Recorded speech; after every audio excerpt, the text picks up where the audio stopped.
Alhamdulillahilladzi anzala al-Furqan wassalatu wassalamu ala alladzi unzila ilaihi al-Qur'an wa ala alihi wa ashabihi wa man tabi'ahu ila yaumiddin. Hadirin hadirat, para tuan-tuan guru, alim ulama, para kiai, bil khusus Kiai Haji Dr. Samron Zayyan SKMA. Kemudian hadir pula bersama kita Bapak Kasih Bimas Islam dan Wakil Dekan Fakultas Syariah Universitas Islam Negeri Syarif Hidayatullah Jakarta. Alim ulama, tokoh masyarakat sekalian, tak dapat saya sebutkan satu persatu. InsyaAllah kita semua dimuliakan Allah Subhanahu wa ta'ala. Amin ya rabbal alamin. Saya diminta untuk memberikan ceramah di depan orang-orang yang luar biasa. Kiai itu punya pesantren dan bisa baca kitab kuning. SQ itu artinya sarjana Al-Quran. MA itu artinya Master of Art. DR itu artinya Doctor of Philosophy. Kiai Dr. SQ MA. Sedangkan yang ceramah ini LCMA, lagi cemas menghadapi anak-anak.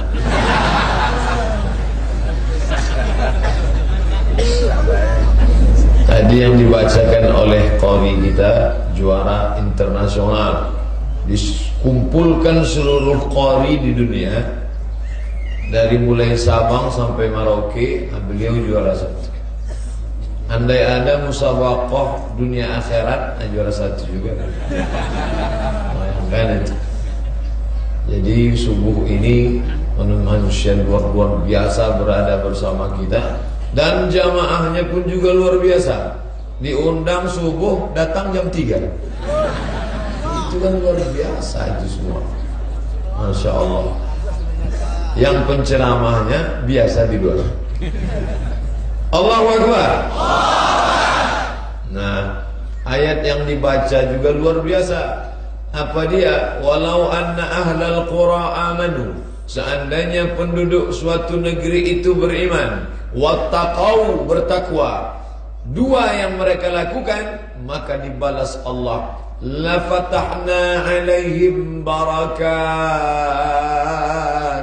Allah bukakan untuk mereka bukan satu barakah, barakatin, barakah minas sama, dari langit, wal ard, dari bumi, walakin kazzabu, tapi kalau mereka mendustakan ayat-ayat kami, akhadnahum, kami ambil nikmat itu sebagai balasan atas perbuatan mereka. Mudah-mudahan dengan adanya para kiai, santri-santri di Muassasah Ma'ahid Al-Quraniyah ini, maka turunlah barakah dari langit dan bumi. Berawal dari lantai tangga pertama, naik ke tangga kedua, menyikapi Al-Quran ini. Lantai tangga pertama yaitu mendengar. Dengar dulu. Makanya tadi kita semua mendengar. Wa idza quri'al Qur'an, kalau Quran dibacakan, fastami'u lahu, dengar baik-baik, wa ansitu, diam, la'allakum turhamun, maka mendengarnya saja turunlah rahmat Allah Subhanahu wa ta'ala. Jangan langsung baca, dengar dulu, karena ini bukan bahasa kita, ini bahasa yang dulu pernah dipakai 14 abad yang lalu. Andai hidup Winston Churchill dari Inggris, belum tentu dosen bahasa Inggris yang ada di Jakarta ini bisa ngomong, karena kemajuan bahasa Inggris yang luar biasa.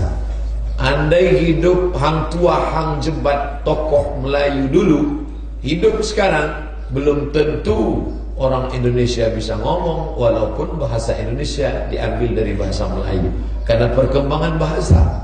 Tapi andai Nabi Muhammad sallallahu alaihi wasallam hidup, hadir subuh ini, insya Allah kita bisa ngomong dengan beliau. Kenapa? Karena bahasa Al-Quran tidak berubah.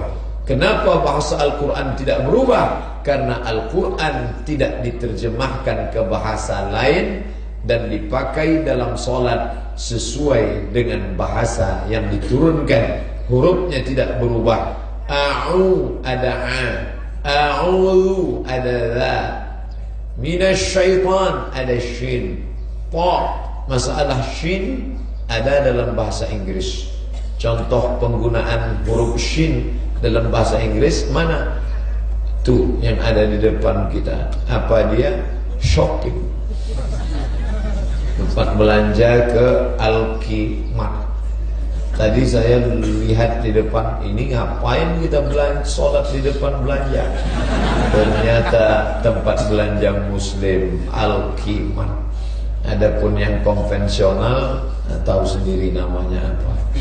Oleh sebab itu maka ada huruf-huruf yang tidak ada dalam bahasa lain. Bahasa Inggris huruf shin ada, mana dia? Workshop. Workshop ada. Bahasa Inggris ada huruf tha, ada, mana dia? Health. Itu ada huruf tha. Satu kota di Australia pakai huruf tha. Perth. Where are you going? I'm going to Perth. Tapi ada huruf yang tidak ada dalam bahasa Inggris, yang ada hanya dalam bahasa Al-Quran. Huruf apa? Nama Al-Quran itu sendiri. Huruf qa, qiw. Huruf qiw mana ada? Huruf qaf tidak ada. Huruf a tidak ada dalam bahasa Inggris. Huruf a. Huruf ta tidak ada. Makanya huruf bahasa ini disebut dengan lughatul bad. Huruf bad karena tidak ada dalam bahasa lain.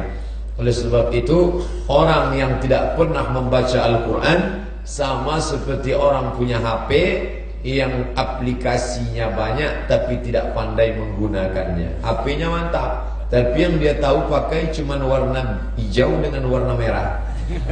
Kalau masuk pencet warna hijau, kalau matikan warna merah. MP3 nggak tahu, MP4 nggak tahu, selfie salah pencet. Maka begitulah orang yang tidak punya kemampuan baca Quran, tidak menggunakan aplikasi pada dirinya karena tidak pernah menggunakan huruf a, tak pernah menggunakan huruf tha, tak pernah menggunakan huruf shin, tak pernah menggunakan huruf bad, tak pernah menggunakan huruf ta. Maka ketika membaca Al-Quran, semua aplikasi ini hidup. A'udzubillahi minasyaitonir rajim. Bismillahirrahmanirrahim. Ada intonasi, ada panjang, ada pendek. Nah ini tidak ada dalam bahasa lain, maka dengarkan baik-baik. Makanya tadi ketika Qari membaca juara internasional di Malaysia, Kuala Lumpur dan Bandar Seri Begawan Brunei Darussalam, saya dengarkan baik-baik untuk mendengarkan bagaimana cara. Mungkin umur lebih tua saya, tapi ketepatan bunyi makharijul huruf, maka kita mesti mengakui. Jangan mentang-mentang sudah tua, umur 40 tahun, saya lebih dulu lahir daripada kamu. Fir'aun juga lebih dulu lahir. Tapi ilmunya yang luar biasa, bagaimana melafazkan huruf-huruf itu, kita pun mesti belajar. Jangan anggap orang Arab itu betul semua bacaan Qurannya. Saya tinggal di asrama.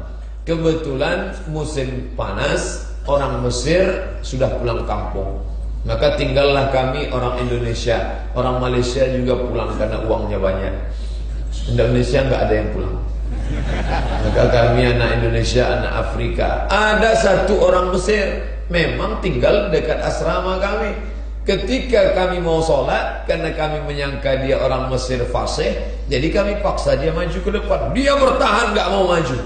Tapi karena yang nolak banyak, akhirnya dia maju ke depan. Ketika dia maju, dia baca surat Al-Fil. Walil maghdubi alaihim waladdallin. Amin. Alam tara kaifa fa'ala rabbuka bi ashabil fil. Alam yaj'al kaidahum fi tadlil. Arsala ilayhim tayran ababil tarmihim bihijaratin min sijil faja'alahum ka'asfim ma'kul. 3 kali dia salah. Tarmihim bihijaratin min sijil faja'alahum. Gak bisa bilang jin, karena orang Mesir jin itu diganti G.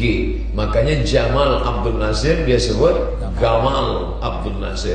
Dan huruf Qaf dia robah menjadi alif. Contohnya Ifrah ya Albi, padahal sebetulnya Ifrah ya Qalbi. Oleh sebab itu maka baru saya paham, oh tidak semua orang Mesir itu bisa membaca Al-Quran dengan baik. Jadi kalau ada orang bangga lama di Mesir, kamu yang macam-macam. Itu ustaz kami 10 tahun di Mesir, onta lebih lama lagi. Bukan tempat belajarnya. Belajar apa enggak? Oleh sebab itu berapa banyak ulama yang tidak pernah ke Arab, tapi fasihnya mengalahkan orang-orang Arab. Kiai Gontor, Imam Zarkashi enggak pernah sekolah di Arab. Buya Hamka cuma 6 bulan di Makkah Al-Mukarramah, pulang lebih banyak belajar otodidak, tapi ilmu mereka luar biasa. Kiai Arwani, Hafiz Al-Quran, tidak pernah di Arab, tapi tulisannya tentang qiraat ditahqiq oleh muridnya di Al-Azhar, dibaca oleh para masyaikh di Kairo. Mereka heran, ini tamat dari mana? Hanya di Kudus, Mbah Arwani. Tapi tulisannya berkualitas luar biasa. Menunjukkan apa? Ilmu tidak bertempat. Maka masukkan anak-anak kita ke lembaga yang mendalami Al-Quran. Sekolahnya di mana? Di Al-Quraniyah. Belanjanya di mana? Di Al-Qimah. Masya Allah, semuanya serba Al-Quran. Gurunya siapa? Eski, sarjana Al-Quran. Yang ceramah subuh ini tahu sendiri ya. Oleh sebab itu maka langkah pertama dengar. Makanya kalau ada yang baca Quran dengar. Ini orang baca Quran main HP. Ustaz jangan suuzon, kami bukan main HP, terus streaming Pak Ustaz. Mantap. Pokoknya modus aja itu.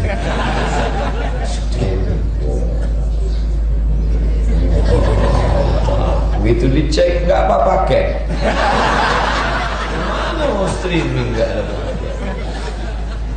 Setelah mendengar dengan baik, dengarkan telinga, barulah mulai membaca. Karena orang yang tidak mau mendengar tidak mungkin membaca dengan benar. Rajin baca tapi nggak mau dengar, nggak berguru baca Quran, langsung update, ambil aplikasi Quran digital, masukkan ke HP, baca sendiri.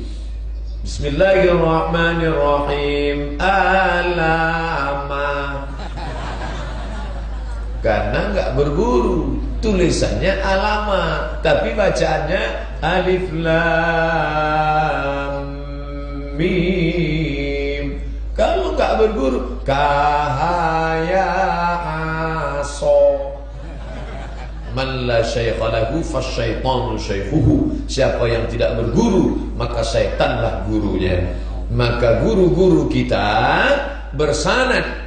Apa itu sanad? Dalam hadis juga ada sanad. Kamu ambil kitab ini dari mana? Dari Imam Al-Bukhari. Imam Bukhari dari siapa? Dari gurunya Abdullah bin Maslamah. Abdullah bin Maslamah dari siapa? Dari gurunya Malik bin Anas. Malik bin Anas dari siapa? Dari gurunya Abu Zinad. Abu Zinad dari siapa? Dari gurunya Al-A'raj. A'raj dari siapa? Dari Abu Hurairah. Abu Hurairah dari siapa? Dari gurunya Nabi Muhammad sallallahu alaihi wasallam.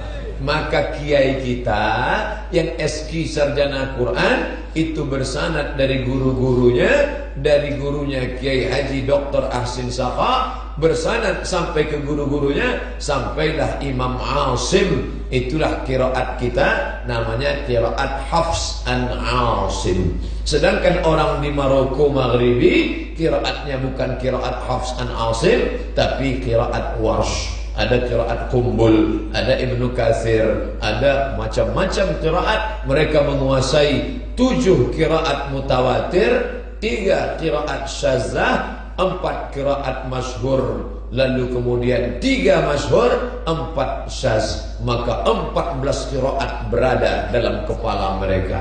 Maka kalau mereka baca Quran yang enggak ngerti, jangan langsung vonis salah. alladzina yuqimuna as-shalah wa yutuna zakah.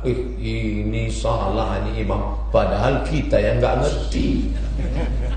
Ayat yang pendek aja pun kadang kita nggak ngerti. Ayat kulhu dia baca, qul huwallahu ahad, Allahus samad, lam yalid wa lam yulad wa lam yakul lahu kufuwan ahad. Kita biasa kufuwan ahad, rupanya dia pakai qiraat. Oleh sebab itu maka dengar, setelah dengar naik anak tangga yang kedua, mulailah membaca, tapi dengan belajar kepada guru. Ustaz dulu kepada guru, ya. Saya belajar kepada guru, guru saya kepada gurunya, gurunya kepada gurunya. Karena Al-Quran tidak turun kertas yang melayang-layang dari langit. Al-Quran itu tidak turun kertas, tapi suara. Suara Jibril didengarkan Muhammad sallallahu alaihi wasallam, suara Muhammad didengarkan Sayyidina Abu Bakar, Umar, Utsman, Ali, lalu kemudian didengarkan oleh tabi'in, didengarkan tabi'in, sampailah ke guru kita. Maka andai Al-Quran ini terbakar, hancur, binasa, andai tidak lagi ada satupun Quran di dunia, insya Allah tetap ada yang bisa menghafal Quran. Kenapa? Karena masih banyak para al-hafiz dari Al-Quraniyah. Allahu Akbar. Al-Quran ada di kepala mereka, 30 juz. Terbakar Quran di perpustakaan, terbakar Quran yang ada di percetakan, hancur karena banjir bandang, tapi yang ada di kepala mereka tidak akan hilang. Mereka pejamkan mata, langsung muncul klik Al-Baqarah, klik An-Nisa, klik Al-Maidah. Beda dengan kita yang nggak hafal Quran, pejam mata gelap. Muncul Al-Baqarah, diklik 2 kali error. Muncul An-Nisa, diklik muncul perempuan. An-Nisa. Yang pasti muncul kulhu. Kulhu. Oleh sebab itu saya Abdul Somad tidak hafal Quran, tapi saya ingin anak saya hafal Quran. Mudah-mudahan bisa nanti masuk sekolah di Al-Quraniyah. Niat ada dalam hati. Saya ini bodoh Pak Ustaz, gak ngerti Quran, maka anak saya daftarkan ingin pandai baca Quran, hafal Quran. Jangan sampai kita bodoh lalu kita ngomong aku bodoh Pak Ustaz, maka anakku mesti lebih goblok daripada aku. Nih, tangga pertama dengar, setelah ngerti lalu kemudian baca, tapi tidak cukup hanya baca, tapi mengerti artinya. Siapa yang baca Quran gak ngerti artinya, gak ada pahalanya. Nangis nenek-nenek ngadap ke saya, Ustaz Somad, saya sering baca Quran tapi gak tahu artinya. Penceramah di TV ngomong katanya kalau gak tahu artinya gak ada pahalanya. Lalu saya bacakan ayat, wa idza quri'al Quran, kalau Quran dibacakan, fastami'u lahu, dengar baik-baik, wa ansitu, diam, la'allakum turhamun. Bu, sedangkan dengar aja dapat pahala, apalagi baca. Oh, jadi gitu ya Ustaz? Iya. Kalau gitu saya berhentilah baca, dengar aja. Ini ada tangganya. Ustadz yang ngomong di TV tadi, dia ngomong tentang tamu level 3 VVIP. Tangga pertama dengar, setelah dengar baca. Masalah baca pahala, bacanya dapat pahala. La aqulu alif lam mim harf. Alif lam mim tidak dianggap satu huruf. Alif satu huruf, lam satu huruf, mim satu huruf. Wa likulli harfin asyru amsalihha. Satu huruf dibalas 10. Kalau begitu alif lam mim berapa balasannya?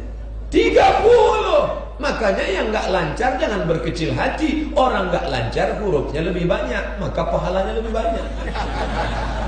Alam nashrah laka sadrak, sedikit pahalanya, tapi yang enggak lancar alam. Tapi jangan selamanya enggak lancar. Lampu merah, traffic light, tiba-tiba sudah berubah lampu hijau. Ada satu mobil di depan, maju enggak, mundur enggak, belok enggak, kiri enggak, berhenti, tapi enggak ada satupun yang marah, dan Pak Polisi pun enggak nangkap. Kenapa? Karena ada tulisan di atas belajar. Nah, Makanya bapak-bapak, ibu-ibu, adik-adik, agar kiai tidak marah, tulislah di sini belajar. Tapi tentu di bawah belajar itu ada tulisan 11 kali pertemuan. Setelah itu keluar SIM, print, kena. Oleh sebab itu maka belajar. Setelah itu mulailah pahami artinya, beli tafsir yang ada terjemah potong-potong. Ya ayyuha, ay orang-orang, allazina yang amanu, beriman, kutiba, diwajibkan, alaikum, bagi kamu, siyam, puasa, kama, sebagaimana kutiba, diwajibkan, ala, bagi allazina, orang-orang yang min qablikum, sebelum kamu, la'allakum, semoga kamu tattaqun, bertakwa. Kuasai kosakata surat Al-Baqarah, insyaallah surat yang lain bisa. Kenapa begitu? Ini yang nyusun Allah Ta'ala, dibuat Allah kosakata Arab terkumpul dalam surat Al-Baqarah. Surat Al-Baqarah surat yang terpanjang. Makanya dalam kitab Al-Hamqa wal Mughaffalin ditulis oleh Ibnul Qayyim, ada imam solat, makmumnya orang Arab Badui. Dia buat rakaat pertama surat Al-Baqarah, hampir dia batalkan sholatnya. Tapi karena dia tetap tahan, di rakaat kedua imam baca alam tara kaifa fa'ala rabbuka bi ashabil fil, langsung dia batalkan. Selesai sholat ditanya, kenapa kamu batalkan? Di annal fil akbar minal baqarah. Karena dia ini yakin ini lebih panjang pasti. Oleh sebab itu perlunya pengetahuan. Mengapa di Al-Baqarah itu dipadatkan Allah Subhanahu wa taala? Karena di sini kosakata, kuasai kosakatanya supaya ketika kita membaca ayat kita paham. Imam baca ayat, larut makmum di belakang meneteskan air mata. Apa kata Syekh Abdul Rahman Sudais di Masjidil Haram? Kullama nadijat juluduhum, ketika kulit mereka gosong hangus terbakar, badalna juludan ghairaha, kami ganti dengan kulit yang baru, liyadzuqul adzab. Ketika kulit mereka gosong, hangus, hancur, melepuh, terbakar, hitam jadi arang, kami ganti dengan kulit yang baru, liyadzuqul adzab. Imamnya menangis, makmumnya menangis. Tapi jamaah umroh dari Sumatera, yang dari Jakarta nangis, yang dari Sumatera ikut juga nangis. Pas selesai ditanya, kamu nangis kenapa? Imamnya lama betul baru bukan karena merenungkan makna ayat. Oleh sebab itu maka kita perlu, ini level 3. Level pertama dengar, level kedua baca, level ketiga mulailah kita memahami maknanya. Sekolahnya di mana? Institut Ilmu Al-Quran, IIQ. Sekolahnya di mana? PT IKI, Perguruan Tinggi Ilmu Al-Quran. Tokohnya Masya Allah, orang yang sangat kita kagumi, Kiai Haji Ibrahim Hussein LML, pakar fikih karena dia ketua komisi fatwa Majelis Ulama Indonesia dan ahli dalam qiraat. Karena hebat dalam Al-Quran, dia ingin mewariskan santri-santri, maka salah satunya adalah pimpinan kita, kiai kita, pimpinan Al-Quraniyah. Maka ambil ilmu-ilmu ini, karena Allah tidak mencabut ilmu. Innallaha lam yaqbidul ilma intiza'an. Allah tidak mencabut ilmu seperti mencabut pokok kayu, tapi ilmu dicabut dengan apa? Bimautil ulama. Ketika ulama meninggal, tercabut ilmu, tapi ilmu tetap diwariskan pada setelahnya. Siapa dia? Al-ulama. Ulama warasatul anbiya, pewaris para nabi. Maka kita datang belajar. Ini ada pondok padepokan, ini ada pondok pesantren, muassasah ma'ahid Al-Quraniyah Al-Islamiyah. Datanglah, tertulis di atas apa kalimat khairukum, yang paling baik di antara kamu, man ta'allamal Qur'an, orang yang belajar Al-Quran, wa 'allamahu, dan yang mengamalkan, mengajarkan Al-Quran. Ramai kita, siapa yang paling baik? Apakah yang paling baik yang paling tinggi sekolahnya? Apakah yang paling baik yang paling tinggi jabatannya? Apakah yang paling baik yang paling banyak hartanya? Bukan. Begitu sampai kemari, orang-orang yang pejabat, orang kaya, penguasa, baca baik-baik. Yang paling baik adalah khairukum, yang paling baik di antara kamu man ta'allamal Qur'an, orang yang belajar Quran, wa 'allamahu, dan mengajarkan Al-Quran. Oh, itu bacaannya Pak Ustaz ya.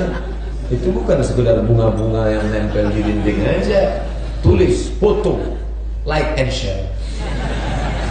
Foto, tulis terjemah. Yang paling baik di antara kamu yang belajar Al-Quran dan mengajarkan Al-Quran. Santri di sini TK, SDIT, SMPIT, SMAIT, pondok pesantren, madrasah aliyah, sanawiyah, apa kelebihannya? Apa bedanya dengan yang lain? Mereka ada program tahfiz Quran.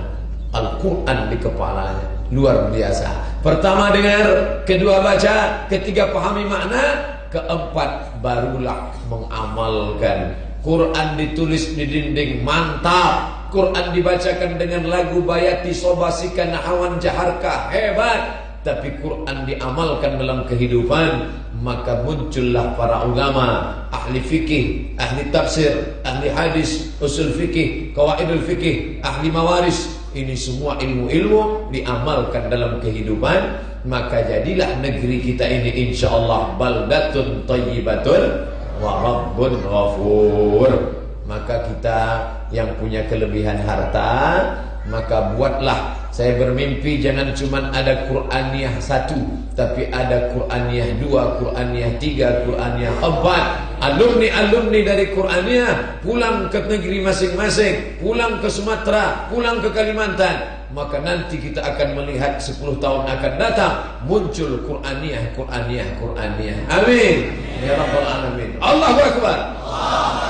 Berat tantangannya Pak Ustaz. Insya Allah belajar pada kiai, bukan sekedar belajar cara baca Quran, tapi juga belajar bagaimana mendirikan pondok pesantren. Karena benteng terakhir NKRI adalah pondok pesantren. Allahu Akbar. Yang diserang oleh PKI siapa? Kiai dan pondok pesantren. Dulu berapa banyak kiai NU dari kalangan Muhammadiyah, dari kalangan Perti dan Persis, Al-Jamiatul Wasliyah, ulama dijadikan target. Kenapa? Karena benteng yang mempertahankan negara kesatuan Republik Indonesia ini, pejuang-pejuangnya, para alim ulamanya, kalau sudah dihabisi ulama, dihabisi pesantren, maka hancur dan binasalah. Maka oleh sebab itu, yang paling cinta dengan negeri ini tak lain tak bukan pondok pesantren tetap hidup dengan santri-santrinya, tidak menafikan kecintaan kebangsaannya. Jangan benturkan antara Al-Quran dengan cinta kebangsaan, karena ulama-ulama dululah yang mengajarkan kita cinta kebangsaan. Oleh sebab itu masih tetap tegak berdiri NKRI harga mati ini insyaallah. Allahu Akbar. Masya Allah. Biasanya kalau sudah ada air minum bisa bertambah 2 jam ini ceramah. Jazakumullah khairal jaza. Terima kasih banyak Bapak Ibu yang dimuliakan Allah Subhanahu wa taala. Al-Quran sumber dari segala ilmu pengetahuan. Kita melihat gunung akan meletus, lalu orang berpikir, untuk apa Allah ciptakan bukit? Sekarang pesawat turis-turis dilarang pergi ke Bali karena asap gunung yang akan meletus. Luar biasa. Tapi Allah Ta'ala menciptakan di balik gunung bukit itu mukjizat luar biasa. Kenapa? Karena ternyata kalau kita lihat gunung bukit, sepertiganya di atas, sedangkan yang 2/3 terhunjam ke dalam tanah. Ini kerak bumi liar, seperti alas meja yang liar bergerak. Bagaimana supaya dia tidak liar?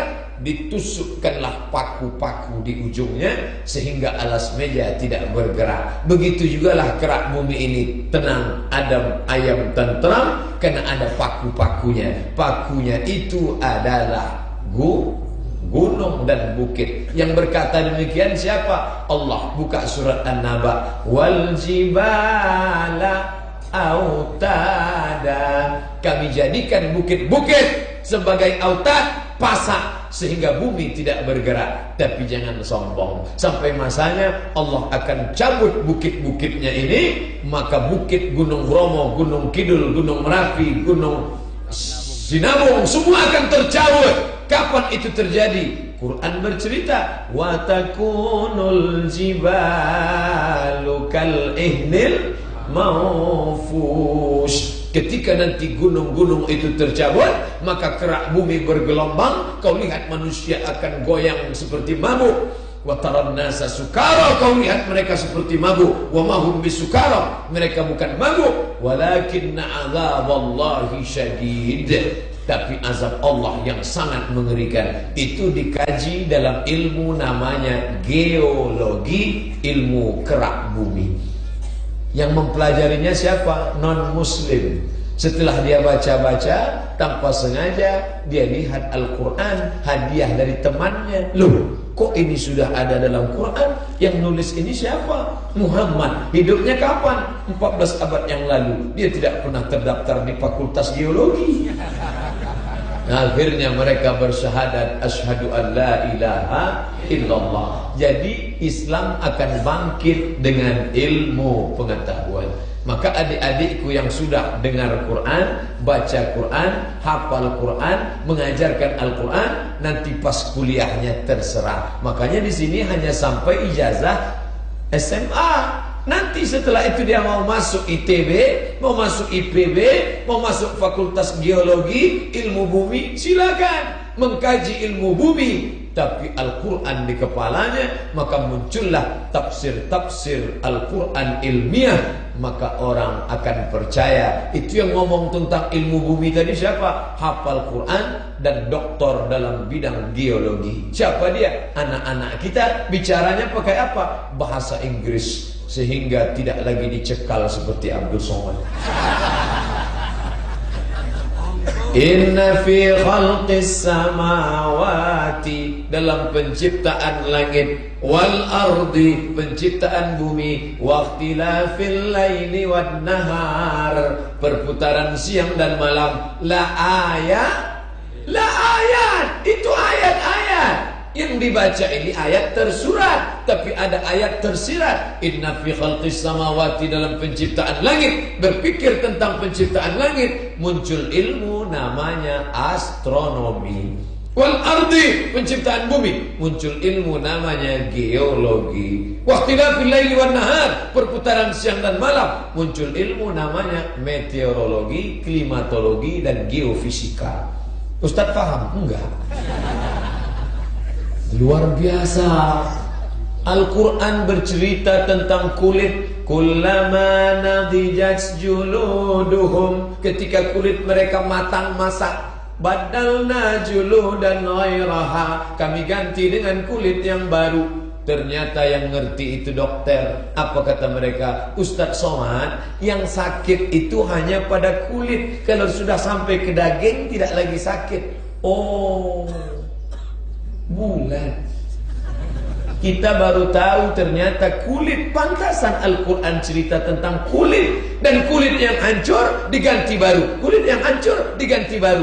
Muncullah pakar stem-cell, kulit yang baru. Muncul seminar di Pekanbaru Riau, Ketua Bulan Sabit Merah Indonesia, yang setiap tahun pergi ke Palestina, menginfakkan sebagian hartanya untuk anak-anak di Palestina. Duduk berdua dengan saya, Ustadz Somad, doktor saya dalam bidang medis, stem-cell. Ini ada pengganti. Orang-orang yang kulitnya hancur karena kebakaran, karena perang, karena diabetes meletus, ternyata bisa tumbuh kulit yang baru. Ustadz paham? Enggak. Kan ada mobil nih Ustadz. Iya, bannya 4. Betul, kalau 3 bemo namanya. Itu di belakang ada ban serap 1. Iya, kalau ban yang 1 pecah meletus, ganti ban serap. Iya, begitu juga dengan kulit ini Ustadz Somad. Kalau kulit kita ini hancur, perang, kebakaran, diabetes, maka ada penggantinya kulit yang baru. Ini sudah disebutkan dalam Quran Ustadz Somad. Ayatnya, kullama nadijat juluduhum, kulit mereka hancur, kami ganti dengan kulit yang baru. Dan dia berhasil membuat itu. Contoh pertamanya adalah tempat dia biasa beli nasi uduk. Kebetulan orang jual nasi uduk itu kena penyakit diabetes, kencing manis, kulitnya hancur. Di pasarnya itu bisa muncul kulit yang baru dan sehat walafiat. Maka dia bisa menolong orang. Dia tidak ustaz, tidak kiai, tapi dokter, tapi dalam kepalanya Al-Quran, maka Islam akan bangkit insya Allah kalau digabungkan antara Al-Quran dengan sains, Al-Quran dengan medis, dan yang akan membangkitkan Islam itu adalah alumni-alumni dari Al-Quraniyah insya Allah. Saya duduk bersama dengan dokter. Selalu saya dipanel dengan dokter. Sampai jamaah heran, ini ustaz apa dokter? Ustaz Somad, ya, bisa kami undang ke fakultas kedokteran? Salah sambung saya bilang. Mungkin yang kalian undang dokter Somad. Enggak, saya ngundang Ustaz Somad LCMA. Acara apa? Masalah otak Pak Ustaz. Enggak benar, saya enggak paham otak. Otak-otak saya tahu. Ustaz bicara ayatnya sama hadis tentang otak. Nanti yang ngomong medisnya profesor otak. Oke lah, saya lihat gimana bentuk profesor otak. Sama, bayangan saya seperti otak. Sama bentuknya seperti kita, tapi otak dia luar biasa. Bicaralah saya tentang ayat, afala ta'qilun, afala tatafakkarun, afala tatadzakkarun. Lalu profesor bicara tentang otak. Lalu kemudian sampai pada kesimpulan, nasiyatin kazibatin khati'ah. Nasiyatin, ubun-ubun. Kalau anak kecil baru lahir nampak bergerak, 2 tahun keras kepalanya, tak nampak lagi. Itulah mengapa anak disusukan selama 2 tahun, mengeras tengkorak kepalanya. Dah, habis 2 tahun selesai, game is over. Lalu kemudian kenapa yang dikatakan jahat, bohong, nakal otak? Padahal yang nakal mulut, yang nakal tangan, yang nakal mata, yang nakal kaki. Tapi disebut dalam Quran nasiyatin, ubun-ubun, kazibatin, pembohong, khati'atin, pelaku dosa. Ustaz Somad, kenapa yang dikatakan ubun-ubun? Pokoknya sudah begitu dalam Quran, jangan tanya-tanya. Ustaz Somad, otak ini ada 4. Otak depan, otak belakang, otak kanan, otak kiri. Yang mikir memprogram itu otak depan. Maka otak depan inilah yang suka bohong. Otak depan inilah yang suka selingkuh. Otak depan inilah yang suka dusta. Dari otak ini memerintahkan ke mata, memerintahkan telinga, memerintahkan ke tangan, memerintahkan ke kaki.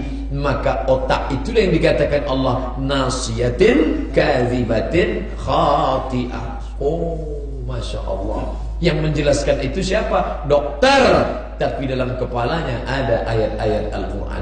Saya bermimpi, saya diundang lagi 20 tahun yang akan datang. Tapi yang mengundang bukan jamaah, alumni Al-Quraniyah. Ada yang dokter, ada yang profesor doktor, ada yang pakar geologi, ada yang pakar astronomi, ada yang calon gubernur.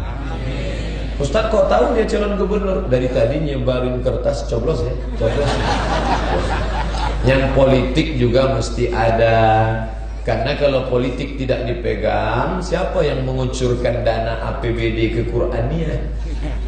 Ini penting, jangan sampai ibu-ibu acara nasyid lagunya ya dana, ya dana, ya dana, ya dana, ya dana, dana, la la la la la la. Ada yang jadi kori, mantap. Dengan mendengarkan bacaan Quran itu kita larut, Masya Allah. A'udzubillahi minasyaitonirrajim. Bismillahirrahmanirrahim. Allah, lembut hati kita mendengarkan suaranya. Bayati, Soba, Sika, Nahawan, Jaharka, tajwidnya mantap, suaranya, bentuk lehernya sama. Sama. Panggil kori kita tadi, tengok leher dia, tengok leher saya. Tapi begitu keluar dari mulut dia, semua jamaah Allah. Pas Ustaz Somad baca Quran, berhentilah Ustaz. Masya Allah. Oleh sebab itu maka yang konsen di kaligrafi, tuh mantap. Yang atas namanya khat kufi, kufi dari Kufah. Yang bawah ini khat apa? Namanya khat naskhi, nasakh. Banyak kaligrafi, ada kufi, ada diwani, ada sulus, ada riqi, ada diwani jali. Islam itu tidak membunuh darah seni. Yang seni suara, qari. Yang seni tulisan, kaligrafi. Kamu punya apa? Saya cuma punya air seni Pak Ustaz. Kencing aja lah. Oleh sebab itu maka di sini anak-anak kita digembleng, di sini maka ke depan akan lahirlah pakar-pakar Al-Quran dari sini insyaallah. Jangan pernah khawatir Quran ini akan musnah dari permukaan bumi. Lan abadan, tidak akan.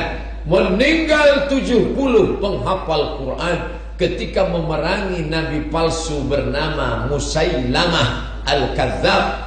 Nama kampungnya Al-Yamamah. Dia buat surat-surat palsu. Jadi kalau sekarang ada surat hoax, surat palsu, jangan heran. Sejak zaman Sayyidina Abu Bakar Siddiq sudah ada. Dia buat surat tandingan. Al-Fil wa ma adraka mal fil lahu zailun tawil. Orang yang gak ngerti mantap ini surat yang bagus.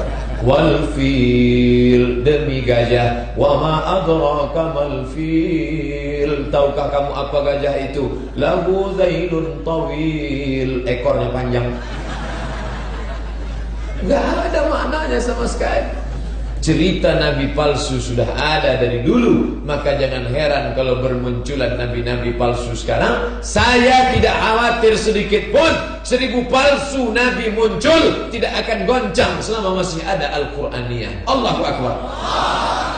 Tapi kalau anak-anak yang tidak punya basic agama, nggak ngerti Quran, mudah diselewengkan oleh mereka. Kamu Islam? Iya. Nama nabi kamu siapa? Muhammad. Yakin nama nabi kamu terakhir Muhammad? Ya. Dibacakannya ayat Quran. Ya'ti min ba'dismuhu Ahmad. Ini surat As-Saff. Ahmad kan dia. Nabi kamu Muhammad apa Ahmad? Iya juga ya. Dia nggak ngerti. Itu Muhammad nabi yang dulu. Ada lagi nabi terakhir namanya Ahmad. Ini fotonya. Siapa dia? Ahmad Musadeh. Dulu orang kalau sesat aja. Sekarang orang sesat pakai dalil. Ini dia. Akhirnya terikut. Tapi kalau anak dari Al-Quraniyah mau diginikan, enggak jalan. Dia mau ngetes, dia nggak tahu ini anak dari santri Al-Quraniyah. Ya, kamu Islam? Islam. Nama nabimu siapa? Muhammad. Tahu nggak ada nabi terakhir namanya Ahmad? Ini dia, Ahmad. Ya'ti min ba'dismuhu Ahmad. Ahmad Musadeh. Apa kata dia? Oh, kalau gitu aku juga nabi. Kenapa? Namaku juga ada dalam Quran. Nama ente siapa? Nasrullah. Mana ayatnya ini? Idza jaa nasrullah. Berarti Muhammad, habis Muhammad, Ahmad, habis itu Nasrullah. Datang lagi santri yang kelas 1. Lebih cerdas. Setelah Nasrullah ada lagi nabi terakhir. Siapa namanya? Somad. Mana ayatnya ini? Qul huwallahu ahad, Allahus somad. Mana fotonya itu? Gak bisa dikerjain dia. Kenapa? Karena dia berilmu. Walaupun dia anak kecil, kelas 1 SMP IT, SMA IT dari Al-Quraniyah, semua ada di kepalanya. Maka ke depan berdebat dia di sosmed, berdebat dia di medsos. Ini fitnah-fitnah luar biasa. Sampai-sampai dulu kan doanya cuman Allahumma inni a'udzubika min fitnatil mahya wal mamat wa a'udzubika min syarri fitnatil masiihid dajjal. Sekarang bertambah lagi Allahumma inni a'udzubika min syarri fitnatil madsus. Selamatkan aku dari fitnah medsos. Oleh sebab itu cara yang paling ampuh adalah membekali anak-anak kita dengan pendidikan agama. Saya Pak Ustadz sudah lewat, nggak bisa lagi sekolah. Iya, otaknya udah keras macam es batu. Tapi kan punya uang, bantu. Datang ke Al-Quraniyah, temuin Pak Kepala Sekolah. Assalamualaikum Pak Kepala SD IT SMP IT ya. Tolong berapa anak yatim yang belum bayar uang sekolah? Tolong berapa gedung yang rusak? Tolong berapa kursi yang patah? Tolong berapa perlu bantuan whiteboard? Perlu berapa ini? Bapak mau bantu? Enggak, mau nanya aja. Bantulah. Ini nampaknya ruang kelasnya panas ini. Boleh kami sumbang AC? Kami mau dapat pahala mengalir. Harus berpikir smart. Ini HP-nya cerdas, namanya smartphone. Sampai kemanapun langsung ngasih tahu cuaca, jam, lokasi. Tahu dia, karena smart. HP yang cerdas, smartphone. Ustadz yang cerdas, tahu sendiri dah. Oleh sebab itu maka beramal mesti cerdas. Rajin baca Quran. Malam Jumat baca Yasin, malam Jumat baca surat Al-Kahfi. Setelah meninggal mati, enggak ada orang baca Quran. Ada orang mati baca Al-Kahfi? Enggak ada. Berhenti, stop. Tapi kalau mau cerdas, nyumbang, sumbang satu lokal. Kita mati, anak-anak tetap belajar, ngalir. Sumbang satu Quran. Quran disumbangkan walaupun kena hujan enggak bakalan basah. Mana dia? Tuh Quran. Itu yang nyumbang Quran itu gak hancur-hancur Quran. Sumbang satu lokal, sumbang satu tiang. Saya gak bisa nyumbang satu lokal Pak Ustaz. Satu sak semen, oke. Setengah Pak Ustaz, jangan nawar. Maka ini yang menolong. Tapi katanya Pak Ustaz, jangankan setengah sak. Faman ya'mal mithqala dzarratin, sebesar biji sawi. Mana ada semen sebesar biji sawi? Yang masuk akal lah. Oleh sebab itu maka berbahagia bapak-bapak yang sudah mewakafkan tanahnya, ganti rugi rumah, ganti rugi sehingga kita bisa nyaman tabligh akbar. Tadi saya enggak ngelihat ke belakang. Ketika sholat di depan, ini seperti sholat Idul Fitri. Mau ceramah di mana? Rupanya tenda pentasnya di belakang. Mohon maaf Pak Kiai, saya sempat suuzon tadi.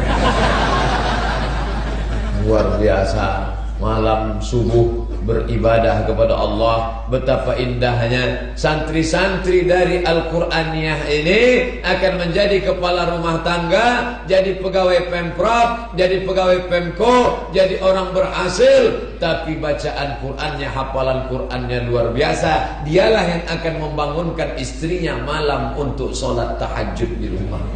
Dia ambil air, dia siram ke wajah istrinya, bangun. Nikahnya udah 20 tahun. Tapi yang alumni Al-Quraniyah yang baru pengantin baru honeymoon kemarin, wake up my hand. Allahu Akbar. Usolli sunnat tahajud raka'ataini imaman. Selama ini sholat sendiri, sekarang kau sudah jadi imaman. Makmumnya di belakang, istri membentang sajadah. Masya Allah. Apa judul kita malam ini? Di bawah mihrab cinta.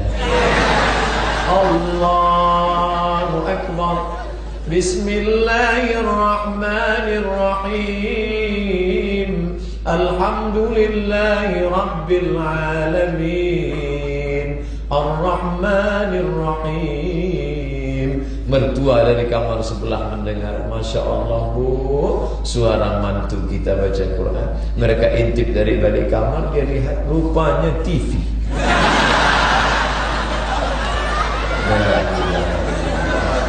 Pasti mantunya bukan alumni Al-Quraniyah. Makanya kalau ada alumni Al-Quraniyah datang meminang, ku terima dengan bismillah. Lama hidup banyak dirasa, jauh berjalan banyak dilihat, lama jadi ustadz banyak yang curhat. Banyak ibu-ibu ngomong ke saya, Pak Ustadz, rumah kami besar, mobil kami mewah, dia belikan saya cincin, gelang, rantai, subang, anting, gigi saya pun emas nih.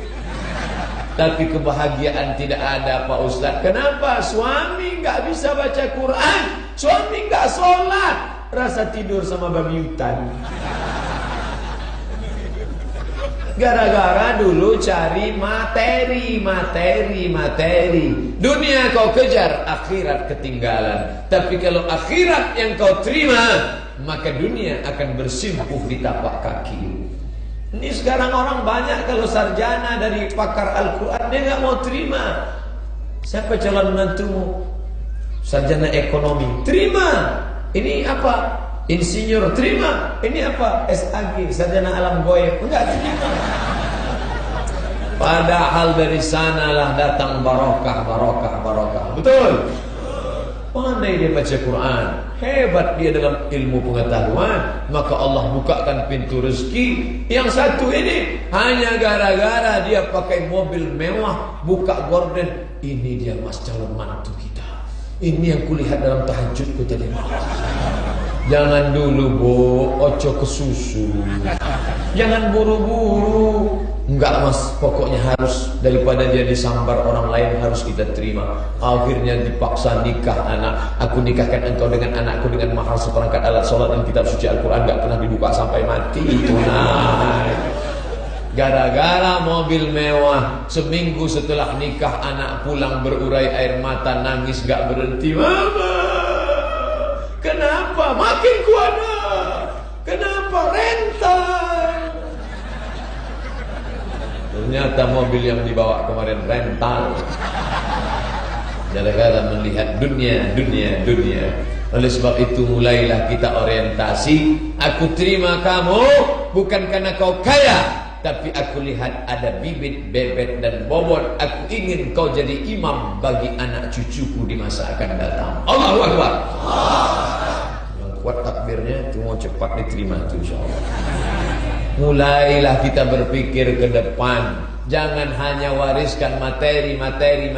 Harta akan habis binasa. Dikasih tanah luas, jual habis. Dibelikan mobil, dipakai habis. Dibelikan gelang emas rantai habis. Al-ilmu anta al-malu, harta anta tahrusuhu, kata Imam Sayyidina Ali. Kalau kau wariskan harta, kau sibuk menjaganya sampai tak bisa tidur malam. Wal malu anta tahrusuhu, al ilmu yahrusuka, ilmu menjaga engkau. Wal malu anta tahrusuhu, sedangkan harta engkaulah yang habis menjaganya. Kenapa pesantren ini bisa tegak berdiri? Mengapa ada sampai hari ini? Ini karena yang diwariskan adalah ilmu. Maka kita wariskan kepada anak-anak kita ilmu pengetahuan. Orang tua saya mewariskan ilmu, mewariskan harta. Dengan harta itu bisa saya mengambil pendidikan, tapi dengan ilmu dia ingin, engkau ingin berilmu anakku. Jangan sampai kutinggalkan generasi lemah ekonomi, lemah fisik, lemah otak, lemah ilmu, lemah iman. Kada al-faqru ayyakuna kufran. Hampir saja kefakiran membuat orang menjadi kafir. Antara fakir dan kafir tipis setipis kulit bawang. Tapi pondok pesantren Al-Quraniyah tidak fakir. Lokalnya bertingkat, warnanya hijau. Kenapa dipakai warna hijau? Pamflet di depan warna hijau, Al-Qimat warna hijau, karena memang sunnah. Makanya kubah Masjid Nabawi warnanya hijau. Mata kalau mau banyak selamat, maka banyak-banyak melihat warna hijau. Pokok kayu hijau. Ad-dunya khudrun hulwun. Dunia ini khudrun hijau, hulwun dan manis. Oleh sebab itu maka kita nikmati. Ekonominya jalan. Mau pergi umrah ada tertulis, ayo umrah bersama Dr. Haji Muhammad Sabran Zayyan SIMA. Ustaz mau iklan, saya mau ngetes bahwa mata saya masih tajam. Berangkat bulan Maret 2018. Masya Allah, kalau kita berangkat sama ustadz, sama kiai, ibadah kita selamat. Dibimbingnya kita, dibacakannya ayat-ayatnya, hadis-hadisnya, dalil-dalilnya. Sekarang enggak, banyak pembimbing umroh dibawanya kemana? Ke Ceret Kuning, tempat celak Batu Cincin. Balik dari haji gara-gara salah pembimbing. Maka pilihlah pembimbing dalam kehidupan ini, pembimbing dalam ilmu, pembimbing dalam pesantren, orang-orang yang bisa membawa kita ke jalan yang benar. Saya tidak ceramah panjang-panjang, karena ceramah pagi panjang itu dosanya besar. Kenapa? Jamaah tidak lagi konsen, yang nampak di matanya ayam goreng. Kata Upin Ipin. Katanya ada pertanyaan, kalau ada kertasnya yang bisa saya jawab, yang nggak bisa saya bawa pulang. Nanti saya jawab di rumah, saya tulis di www.somatmorocco.blogspot.com.